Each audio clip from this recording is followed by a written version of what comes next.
Дараагийн мэдээ. За Аранхай аймгийн Чулуут сумын Ерхий боловсролын сургуулийн 8-аас 12 дугаар ангийн 16 сурагч Улаанбаатар хотод музей үзэхээр ирсэн байна. Тэд анх удаа хотод музей үзэж байгаас гадна музей үзэх нь өв соёлоо танин мэдэх, Монголын түүхээр аялж байгаа мэт бахархах сэтгэл төрүүлж байгааг онцоллоо.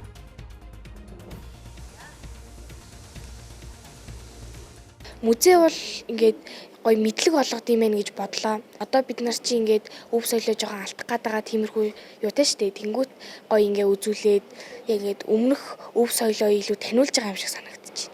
Музей үзэх амар их хүсдэг байсан. Тэгээд ингээд соёлын төвийн хамт олонтой яриа тэгээд гоё үзлээ, маш их таалагдж байна. Орчин үед бол ингээл зүгээр л энгийн юм шилэн барилгууд харж байгаа. Ерөнхийдөө тий ингээл баригдсан юмнууд харж байгаа. Яг ийм ингээд эртний тогтцтой хэдэн мянган жилийн настай иймэрхүү юмнуудыг харна. Гэхээр бас тэр үеийн хүмүүсийн одоо хийц, зурлаг ингээд биднийхээс илүү давцсан ингээд сэтгэлд үлдэхээр маш гоё байж чадж байна. Надад маш гоё санагдсан. Эрт дээрээ ийм барилгуудыг ямар ч хадаа сагээгүй онсон аргаар хийсэн гэхтнээс бараг л итгэгээгүй. Өмнө нь иймэрхүү музей үзэх боломж ер нь хэр олддог байсан бэ? Бараг л алдахгүй. Маш ховор тохиолдол. Ер нь ингээд түүх соёлоо ер нь ингээд мэддэггүй байсан байна гэж ер нь бол ойлголоо. Ер нь тэгээ музей энэ төр гэж яхаад ер нь шал өөр юм ингээд төсөөлөдөг байсан чи ер нь бол ингээд дээр үеийн ингээд өвгөд хаад юм ингээд хэрглэж ирсэн юм хүм ингээд бурхан шашин шүтлэг гэдэг айгу гоё юмуд болохоор ер нь бол гоё. Аранхай аймгийн Чулуут сумын соёлын төвөөс хүүхдүүдийн зардлыг гаргаж 3 өдөр 2 шөнийн музей үзэх аяллыг зохион байгуулсан байна.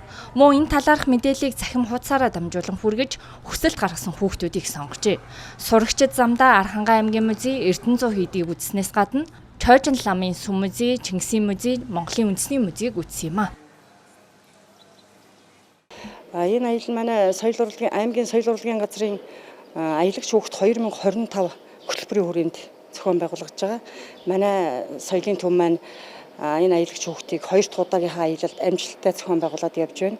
Нэг дэх аялал нь болохоор сумынхаа төв соёлын үйл хөдлөх дурсгалт газруудаар аялчаад 2 дахь удаагийнхаа аялалд ингээд Монгол орныхоо төв өв соёлыг судлаад музейн дээрээ амжилттай аялаад явж байна. Аранхай аймгийн аялагч хүүхэд хөтөлбөрийн хүрээнд Чулуут суманд музей, ном, кино үзүүр гэсэн 3 хөтөлбөр хэрэгждэг байна. Музей аялал нь хүүхдүүдэд Монголын түүх, өв соёлоо танин мэдэх, бахархах сэтлийг төрүүлэх зорилготой. Энэ зорилгооч биелүүлж байгаа нь хүүхдүүдийн ярианаас тодорхой байсан юм а.